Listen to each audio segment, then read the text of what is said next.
बस यही स्टेप्स है और कुछ एक्स्ट्रा नहीं है। अब आते हैं एक एक्चुअल पैसेज में, ठीक है। और हम कैसे डिस्कस करेंगे ये exact in the same flow जिस फ्लो में मैं चाहती हूँ आप अटेम्प्ट करो। After you are done with the whole paper फिर उन क्वेश्चंस के पास वापस आओ। तो उसके लिए इट्स वेरी इंपॉर्टेंट पहले हम क्वेश्चंस देखें, राइट। कोई कीवर्ड नहीं मिला, राइट। अब आप बोलोगे मैम समझना भी तो पड़ेगा ना क्या लिखा है क्या नहीं। ऑनेस्टली बताऊं, जिस पैराग्राफ में आपके कीवर्ड्स है नहीं उनको एट द फर्स्ट को समझने की जरूरत भी नहीं है। हर किसी का एक क्वेश्चन हमेशा होता है कि मैम मैं लिटरेचर संभाल लूंगा या संभाल लूंगी, मैम ग्रामर भी हो जाएगा, मैम राइटिंग स्किल्स भी हो जाएगा, मैम आरसी में मैम पक्का मार्क्स छूटते ही है, क्या करे, ऐसा कोई एक टिप बता दो, ट्रिक बता दो। Very warm welcome to the session my rock stars. I hope सब बढ़िया है एंड डूइंग ऑल गुड। तो आज हम करने वाले हैं एक ऐसे टॉपिक के बारे में डिस्कशन जो कि आपका one of the most asked for है। क्या है वो टॉपिक? जैसे आपको दिख रहा होगा, रीडिंग कॉम्प्रिहेंशन। एग्जैक्टली हर किसी का एक क्वेश्चन हमेशा होता है कि मैम मैं लिटरेचर संभाल लूंगा या संभाल लूंगी, मैम ग्रामर भी हो जाएगा, मैम राइटिंग स्किल्स भी हो जाएगा, मैम आरसी में मैम पक्का मार्क्स छूटते ही है, क्या करे, ऐसा कोई एक टिप बता दो, ट्रिक बता दो, कुछ तो कर दो यार मैम। हो गया ना, आ गए आज विद योर सोल्यूशन। तो स्टेप बाय स्टेप जो बोलूंगी मेक श्योर आप फॉलो करो। अगर आपको जरूरत हो नोट्स पे लिखना हो तो लिख लो। कुछ की पॉइंटर्स है, अगर आपने ये हैक समझ लिया ना तो आरसी ऐसे पानी के जैसा एकदम लाइक इजी टू अंडरस्टैंड हो जाएगा, ठीक है, जितना भी कॉम्प्लिकेटेड पैसेज की ना हो। So for understanding the hack let's begin with our discussion. सबसे पहली बात जो हम डिस्कस करना स्टार्ट करेंगे कि टिप से पहले ना एक इंपॉर्टेंट इन्फो दे देते हैं कि जो फॉर्मेट होता है पैसेजेस का, मार्किंग स्कीम्स वगैरह, वो पहले डिस्कस करते हैं। तो हमारे दो टाइप के पैसेजेस के चांसेस है एग्जाम में मोस्टली आने के, ठीक है। एक हुआ डिस्कर्सिव, दूसरा हुई फैक्चुअल। तो अगर डिस्कर्सिव पैसेज हुआ आपका, इन दैट केस आपको 450 से 500 वर्ड्स के बीच का ही पैसेज आएगा, इससे लेंदी नहीं होगा। एंड अगर फैक्चुअल डेटा हुआ तो 200 से 250 वर्ड्स होगा और शायद उसमें एक डेटा, ग्राफ, पाई चार्ट, कुछ भी एक डेटा प्रेजेंट रहेगा विद दिस पैसेज, ठीक है। तो स्ट्रक्चर का वर्ड लिमिट हमने समझ लिया। अगर ये है तो क्या क्या आ सकता है, जैसे मैंने बोला पाई आ सकता है, ग्राफ आ सकता है, लाइन बार आ सकता है, मल्टीपल जितने डिफरेंट टाइप्स के डेटाज प्रेजेंट आप कर सकते हो ना वो सब इंक्लूड हो सकता है इसमें, ठीक है। कोई एक ही होगा with the passage of explaining it. अब इन पैसेज के बेसिस पे हमारा जो क्वेश्चंस होता है ना, 8 से मोस्टली 10 क्वेश्चंस होते हैं मोस्टली। अगर 10 क्वेश्चंस हुए तो 6 क्वेश्चंस आपके होंगे 1 मार्कर के और 2 क्वेश्चंस आपके होंगे 2 मार्कर के। अगर ये 10 मार्क के क्वेश्चंस आपको आरसी में आते हैं, अगर 8 मार्क के आते हैं तो 6 question of 1 mark and 2 mark के एक क्वेश्चन आएंगे। ये डिविजन होता है आपके इजियर के लिए। I just write it down once more. अगर 8 मार्क्स का आ रहा है, इन दैट केस 6 क्वेश्चंस होंगे आपके 1 मार्क के एंड 2 मार्क के होंगे एक क्वेश्चन। एंड अगर इन दैट केस 10 मार्क का आ रहा है ये आरसी, तो यहाँ पे आ जाएगा आपका 6 क्वेश्चंस होंगे 1 मार्क के और 2 क्वेश्चंस होंगे 2 मार्क के। ये जनरल आपका ब्रेकआउट स्ट्रक्चर होता है कि कितने मार्क के कितने क्वेश्चंस आएंगे ऐसे आरसी से, ठीक है। अब टोटल मार्क्स हो गए 10। हमारा टारगेट क्या है, कुछ बहुत इजी क्वेश्चन होता है, लाइक 2 से 3 एकदम स्ट्रेट फॉरवर्ड क्वेश्चन होंगे, उसको तो इजीली निकाल ही सकते हैं। बाकी जो डिफिकल्ट क्वेश्चंस आते हैं मैम, सिनोनिम, एंटोनिम, मीनिंग्स या डीप विद इन आंसर कहीं छुपा हुआ है, मैम आंसर ढूंढना जल्दी कैसे है वो नहीं समझ आ रहा है, रुको जरा सब्र करो, सब हो जाएगा। तो कमिंग टू द टिप्स, सबसे पहला स्टेप जो आपका होना चाहिए when you get the question paper, ऐसा नहीं कि आप आरसी पढ़ने बैठ जाओ पूरा, नहीं। पहले आप लिटरेचर सेक्शन पढ़ो, या आपके लिए अगर लग रहा है ग्रामर आपका स्ट्रॉन्गर पॉइंट है तो पहले ग्रामर को पढ़ो। तो 1 by 1 सेक्शंस रीड करने के बाद लास्ट में आरसी के सेक्शन में आना एंड वहां आके सबसे पहले क्वेश्चन को रीड करना। पहले आरसी मत रीड करना, सबसे पहले क्वेश्चन को रीड करना। एक बार आपने क्वेश्चन रीड कर ली, अच्छे से समझ लिया क्या क्या क्वेश्चन पूछ रहा है, क्वेश्चन में ना जो कीवर्ड्स है क्वेश्चंस के आपको लगते हैं, उन कीवर्ड्स को एक छोटा, ऑब्वियसली हॉल में आपको बोला जाएगा, क्वेश्चन पेपर में कुछ मार्क नहीं कर सकते, कोई बात नहीं, एक ये भी बता देती हूँ, एग्जाम हॉल में ना क्या करना, क्वेश्चन पेपर के साइड में ऐसे ऐसे डॉट्स बना लेना, ठीक है? क्यों? अगर एग्जामिनर आके आपको पूछता है कि ये क्या हो रहा है, कुछ पेपर में भी, क्वेश्चन में भी बना लेना, कुछ आंसर शीट में भी साइड कॉर्नर में बनाना, टीचर कुछ पूछे तो बोल देना ये मेरा स्ट्रेस रिलीविंग थेरेपी है, मुझे स्ट्रेस होता है ना तो मैं ऐसे ऐसे डॉट्स बनाता रहता हूँ या बनाती रहती हूँ, ये बताना, फिर टीचर आपको कुछ नहीं बोलने वाला है, ठीक है? नाउ कमिंग टू जो कीवर्ड्स है क्वेश्चन के, जो भी क्वेश्चन का कीवर्ड आपको लगा कि ये वर्ड से मैं पैसेज में आंसर अपना ढूंढ सकता हूँ, इन दैट केस उस वर्ड को हल्का सा ऐसे करके मार्क करके रखना with a pencil. Next question पढ़ लिया, अब पैसेज में आएंगे। ये जो हमने कीवर्ड्स मार्क करके रखे ना हर एक क्वेश्चन के, उन कीवर्ड्स के थ्रू आपको पैसेज में उन वर्ड्स को भी ऐसे डॉट डॉट करके मार्क करना है। मैं आपको एक एग्जाम्पल के साथ समझा तो दूंगी, बट फॉर नाउ, ठीक है? नेक्स्ट, जब हम पैसेज रीड कर रहे हैं ना, मोस्ट ऑफ द क्वेश्चंस ये कीवर्ड वाला थ्योरी लेके अगर आप कर रहे हो तो मोस्ट ऑफ द क्वेश्चंस का आंसर मिल जाएंगे। जो अब बच्चे हमारे अनफाउंड क्वेश्चंस, जिनके हमें आंसर मिल नहीं रहे, समझ नहीं आ रहा ये कहाँ है, उनके लिए हर एक स्टांजा का फर्स्ट लाइन रीड करो। क्या है ना, जो हमारा आरसी पैसेज है उसके स्टांजास कुछ इस तरह डिवाइडेड होते हैं कि हर स्टांजा का फर्स्ट लाइन आपको उस स्टांजा का समरी देता है कि उस समरी में एग्जैक्टली क्या लिखा है। फॉर एग्जाम्पल, अगर मेरा first stanza consist of alphabets A to Z, in that case मेरा उस स्टांजा का फर्स्ट लाइन होगा, द फॉलोइंग पैराग्राफ कंसिस्ट और talks about the different alphabets present in the English literature, ठीक है?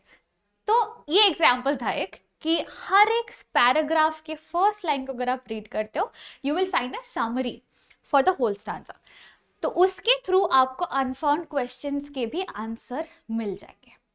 नेक्स्ट, जो भी हमारे word meaning, synonym, antonym questions है, उसके लिए क्या टिप्स है मैम, उसका क्या करूं, ये भी इजी है। तो सपोज आपको एक वर्ड मिला, कोई भी रैंडम वर्ड, एंड उसका वर्ड मीनिंग मतलब हमें निकालना है या सिनोनिम एंटोनिम निकालना है। दिस इज अ पैसेज, एक मतलब पैसेज का पैराग्राफ है, वहां पे ये वर्ड यहाँ पे इस लाइन पर है और यहाँ पे मल्टीपल लाइंस है। तो आपको क्या करना है, सबसे पहला काम, you have to read this line, जहां पे वो वर्ड है उस लाइन को रीड करो, एक अप्रोक्सीमेट मीनिंग समझने का कोशिश करो लाइन के साथ रिलेट करके कि ये वर्ड बताना क्या चाह रहा है, क्या मतलब बेसिक लेमैन लैंग्वेज में ये समझाना क्या चाह रहा है। फिर भी अगर लगा वो एक सेंटेंस से मुझे नहीं समझ आया, एक सेंटेंस पहले एक सेंटेंस बाद तक, टोटल 3 सेंटेंसेस को रीड करो स्लो एंड स्टेडी, ताकि फ्लो में आपको समझ आ जाए कि इस वर्ड का अप्रोक्सीमेट मीनिंग शायद से ये होगा। वो मीनिंग भी अगर आपने लिख दिया ना तो हाफ मार्क आपको मिल जाएगा, अगर वो आसपास भी मिलता है। 1 वर्ड आंसर आपको नहीं मिल रहा है, एक एक्सप्लेनेशन ऑफ 7-8 वर्ड्स वो भी लिख दो, हाफ मार्क्स पक्का मिल जाएगा, ठीक है? Next, do not copy the exact sentence from the passage. Obviously अगर आप आंसर लिख रहे हो और डायरेक्ट आंसर है, मतलब कुछ कुछ क्वेश्चंस ऐसे होते हैं फिल इन द ब्लैंक होता है, लाइक एक सेंटेंस को स्टार्ट किया है उसको फिनिश करना है, तो उसमें तो जो पैसेज में लिखा है वही लिखेंगे। लेकिन कुछ क्वेश्चंस होते हैं कि फॉर एग्जांपल XYZ के बारे में क्या बताया गया है, तब वहां से कॉपी पेस्ट नहीं करना है, थोड़ा सा लैंग्वेज चेंज कर देना। For example, this is the cat that I was talking about, अगर ये सेंटेंस है तो इसको थोड़ा सा चेंज कर देना कि the cat that I was talking about is here, this is it. तो जस्ट लैंग्वेज को थोड़ा अदल बदल करके उसको आंसर लिख देना, ठीक है? एग्जैक्ट सेम कॉपी मत करना। And do not waste your time, answer the questions which you have found and check for the rest at the end. ये बहुत इंपॉर्टेंट है। आई थिंक ये वाला गाइडेंस तो हम लोग कुछ दिनों बाद वापस से लेंगे जब मैराथन वगैरह या कुछ होगा, कि पेपर का अटेम्प्ट करने का फॉर्मेट क्या है या कैसे जल्दी अटेम्प्ट कर सकते हो एंड आपके पास एम्पल टाइम रहे रिविजन के लिए। ये एक बहुत इंपॉर्टेंट पार्ट है। जब आप आरसी कर रहे हो ना, it is very very important कि आप आरसी के पैसेज को रीड किए, आपने क्वेश्चंस देख लिए, आपको 80% आंसर्स मिल गए तो लिख लो, वेट मत करो कि सारा मिलेगा फिर लिखूं मैं। जितने मिल गए उतने लिख लो, और जो नहीं मिले हैं उनको एट द एंड के लिए छोड़ दो। After you are done with the whole paper, फिर उन क्वेश्चंस के पास वापस आओ। क्या होता है ना, एक ही चीज के पीछे लगे रहो लगे रहो लगे रहो 30 मिनट 40 मिनट, उसके बाद क्या होता है, दिमाग काम करना छोड़ देता है। फिर आपको लगता है या कुछ भी लिख दे, गलत तो है ही, या कुछ ना ही लिखे, आंसर नहीं पता। उससे बेटर है जितना मिल गया हो गया, फिर वहां से दिमाग हटाओ, पूरा पेपर वापस से देख लो, ये कंप्लीट नहीं हुआ है, इतना लिखना है, सारा कंप्लीट करके फिर लास्ट में आरसी पे आना। तो उससे टाइम वेस्ट नहीं होगा और माइंड आपका रिफ्रेश्ड रहेगा। ठीक है, चलो टिप्स एंड ट्रिक्स शेयर हो गए। अब आते हैं एक एक्चुअल पैसेज में। ठीक है, और हम कैसे डिस्कस करेंगे ये, exact in the same flow जिस फ्लो में मैं चाहती हूं आप अटेम्प्ट करो। तो उसके लिए इट्स वेरी इंपॉर्टेंट, पहले हम क्वेश्चंस देखें, राइट। तो आपको क्वेश्चंस दिखा देते हैं। This is question number 1। Question क्या पूछ रहा है, हाउ कैन यू प्रिवेंट और treat your self from getting allergies. या मैंने क्या बोला था, क्वेश्चन देखने से क्या करना है, एग्जैक्टली राइट, कीवर्ड्स को पॉइंट करना है। तो यहाँ क्या लग रहा है, एक है प्रिवेंट एलर्जीज, तो ये हमें लग रहा है हमारा की पॉइंट है, प्रिवेंटिंग एलर्जीज। इस चीज को लेके पैसेज में कहीं ना कहीं तो किसी पैराग्राफ में लिखा होगा। तो हमारे इस क्वेश्चन का कीवर्ड हो गया प्रिवेंट एलर्जीज। चलो आते हैं हमारे नेक्स्ट क्वेश्चन पे।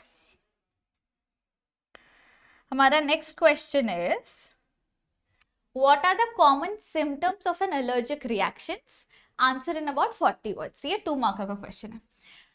यहाँ क्या है कीवर्ड, कैसे समझ आएगा, देखो normal what are the something something something, ये तो क्वेश्चन पूछने का फॉर्मेट ही बन गया ना। कीवर्ड क्या लगता है, कॉमन सिम्टम्स, ये बन गया हमारा कीवर्ड फॉर दिस क्वेश्चन। ठीक है, चलो बढ़ते हैं नेक्स्ट क्वेश्चन की तरफ। अगला क्वेश्चन है ये, list some of the common environmental pollutants. List some of the तो नहीं होगा, कॉमन एनवायरमेंटल पोल्यूटेंट्स, या उसको और भी छोटा कर दे तो एनवायरमेंटल पोल्यूटेंट्स, ये हो गया हमारा कीवर्ड फॉर दिस क्वेश्चन। तो हमारा अप्रोच ऐसा रहेगा, ठीक है, हर क्वेश्चन को रीड करते वक्त उनके कीवर्ड्स को छोटा सा लाइन या छोटा सा डॉट करके याद रखने के लिए रेफरेंस बना के रखेंगे। चलो आते हैं नेक्स्ट क्वेश्चन पे।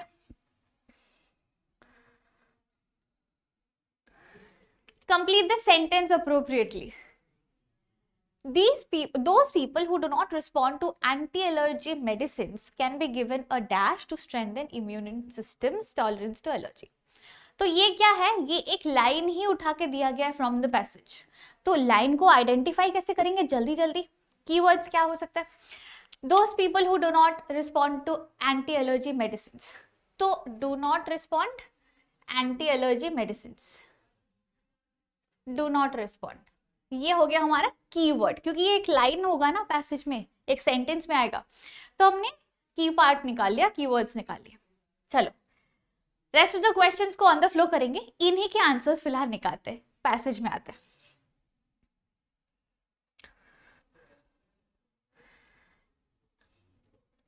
लिख लेते हैं हमारे जो कीवर्ड्स निकले। एक आया हमारा एनवायरमेंटल पोल्यूटेंट्स,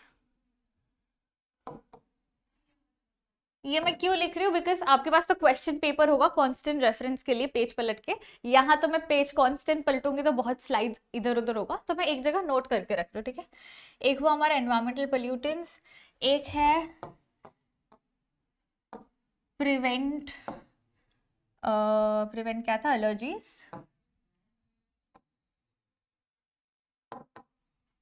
नेक्स्ट क्या था, common symptoms,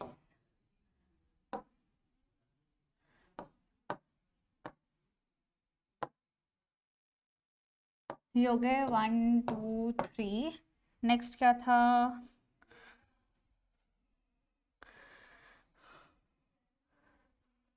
do not respond an anti-allergy medicines, do not respond an anti-allergy medicine.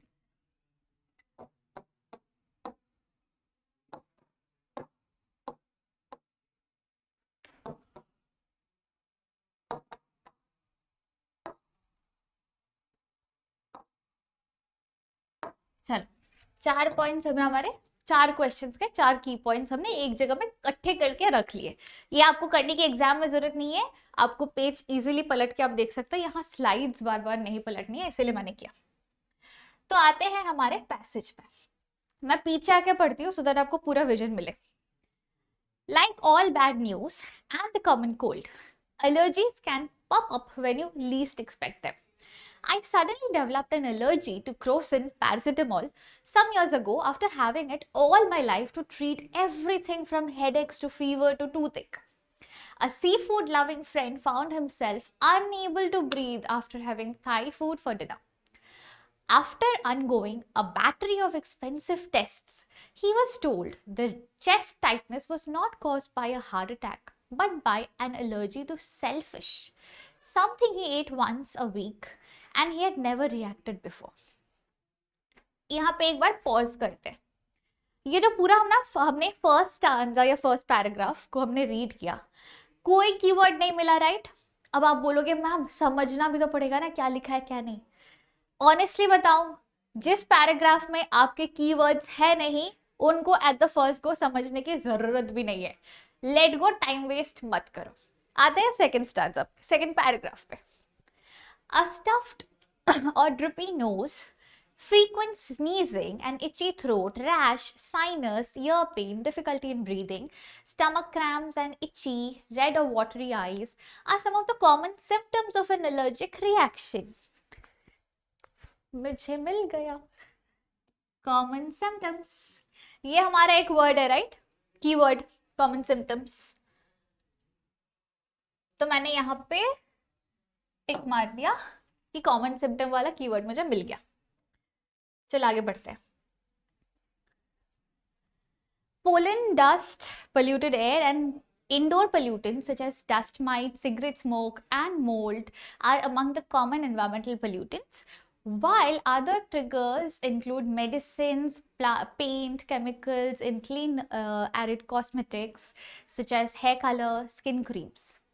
Amongst food, 8 allergens account for almost 90% of food allergies: milk, soy, wheat, egg, peanut, tree nuts, fish and shellfish.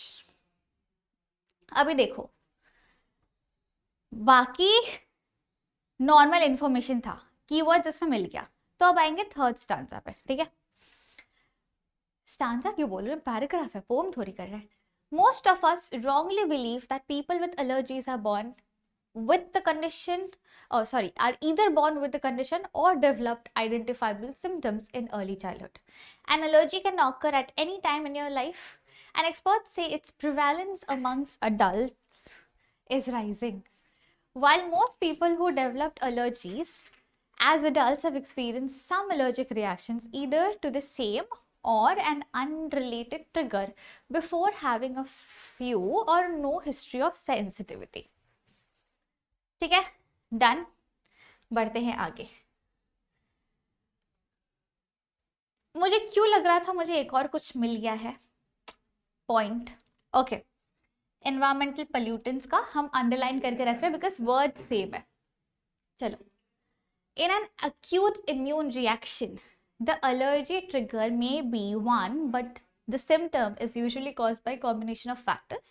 Stress is a sterile environment that prevents the body from developing robust natural immunity, and lifestyle-induced changes in the body's hormonal balance are, though, to be some triggers. This is borne by chemical evidence that shows that women are more likely to develop allergies at puberty, after pregnancy, or at menopause, all of which point to hormonal causes. Of course, avoiding the allergy trigger and taking an anti-allergic medicine as soon as you can after exposure to an allergen is the best possible protection. हमें एक और keyword मिल गया, कौन सा वाला? Prevent allergies, protection, prevention. Since pollen levels generally peak in the morning, people with airway sensitivity, asthma should postpone outdoor activities, etc. Allergies in adults can be treated using some anti-allergy medicines. तो यहाँ पे है ना वापस से anti-allergy medicines तो ये भी मिल गए। Anti allergy medicine do not respond, तो कीवर्ड्स वापस से मिल गए, है ना। क्या बाकी है, एनवायरमेंटल पोल्यूटेंट्स, आई थिंक ये भी हमने मार्क कर लिया हुआ यहाँ पे, हाँ राइट, ये भी मार्क है। तो सारे हमने जो भी कीवर्ड्स मार्क किए थे उनके पार्ट्स मिल गए, तो आंसर ढूंढना भी इजी है, राइट। चलो आंसर ढूंढते हैं, और जहां पे भी जिस भी पैराग्राफ में कीवर्ड्स नहीं था उनको स्किप मार दो, सोचो मत, रहने दो, लेट इट बी। आते हैं हमारे फर्स्ट क्वेश्चन पे, हाउ कैन यू प्रिवेंट और treat yourself from getting allergies. Allergies मतलब होने से खुद को प्रिवेंट, बचा कैसे सकते हो या ट्रीट कैसे कर सकते हो। ऑप्शंस क्या है, but avoiding the trigger allergy, taking an anti allergy medicine as soon as you can get, or know that there is an exposure to an allergen, both A and B, none of the above। जो हमारा की point है उस पे आते हैं, ये रहा, avoiding the allergy trigger, taking an anti-allergy medication as soon as possible। तो क्या हो गया, avoiding the trigger and taking an anti allergy medicine, A B दोनों हो गया, तो the correct answer is C, both A and B. मिल गया हमारा आंसर, इट्स दैट सिंपल, इतना कुछ डिफिकल्ट है ही नहीं, that simple guys. Next question पे आते हैं, what are the common symptoms of an allergic reaction. इसके लिए वापस जाते हैं, कॉमन सिम्टम्स ये वाला था, तो आई थिंक स्टार्टिंग में मिलेगा, ये रहा। कॉमन सिम्टम्स क्या क्या है, यहाँ पे दिख रहा है, स्टफ्ड और drippy nose, frequent sneezing, itchy throat, etcetera etcetera etcetera are some common symptoms of allergic reactions. यहाँ पे है, राइट। आंसर देख लेते हैं, कॉमन सिम्टम्स, स्टफ्ड और drippy nose, frequent sneezing, itchy throat, rash, sinus etcetera, इसका भी आंसर मिल गया आपको। Next question, some common environmental pollutants, इसके लिए आते हैं इस वाले पे, यहाँ पे मार्क क्या था, एनवायरमेंटल पोल्यूटेंट्स क्या क्या है, dust might, cigarette smoke, mould, pollen dust, polluted air, indoor pollutants etcetera, यही सारा है। तो आंसर क्या है इसका वो भी देख लेते हैं, some environmental, pollen dust, polluted air, यही सब है, इंडोर डस्ट माइट पोल्यूटेंट्स। बनाना इजी, देखो सिंपल है, इट्स एक्चुअली वेरी इजी। आपका स्टेप्स क्या होता है, फर्स्ट स्टेप क्वेश्चंस को पढ़ो, second step mark the keywords, third step क्या है, identify the keywords, number 4 answer मिल गया, आंसर द क्वेश्चंस, खत्म। आरसी का इतना ही है स्टेप, कैसे करना है वो टिप मैंने आपको आज दे दी, इतना ही सिंपल है। इफ रिक्वायर्ड, पहली बार सुना है कुछ चीजें अगर ऐसी है तो एक और बार सुनो, एक और बार रिलेट करो, जब हम पैसेज को कर रहे हैं विथ अंडरस्टैंडिंग कि क्या टिप दिया था, उस चीज को समझो, बस यही स्टेप्स है और कुछ एक्स्ट्रा नहीं है, ठीक है। सो गाइस दैट्स इट, ये था हमारा आरसी का discussion. Till the time we meet again, make sure आप बहुत सारे आरसीज प्रैक्टिस कर रहे हो, एंड मेक श्योर कोई भी डाउट्स भी हो, यू नो कहाँ रीच करना है आराम से, I will be there to help you with your doubts, doubts के सेशंस भी होंगे, मैं वैसे भी हूँ, so I will be there, ठीक है। बट इंश्योर आप PYQs हो, कहीं से सैम्पल पेपर्स हो या कुछ भी सॉल्व कर रहे हो, आरसीज इस गाइडेंस के बाद बहुत सारे सॉल्व कर लेना, ठीक है। Take care guys, see you, keep smiling and stay happy. Signing off your teacher Magnolia, bye bye.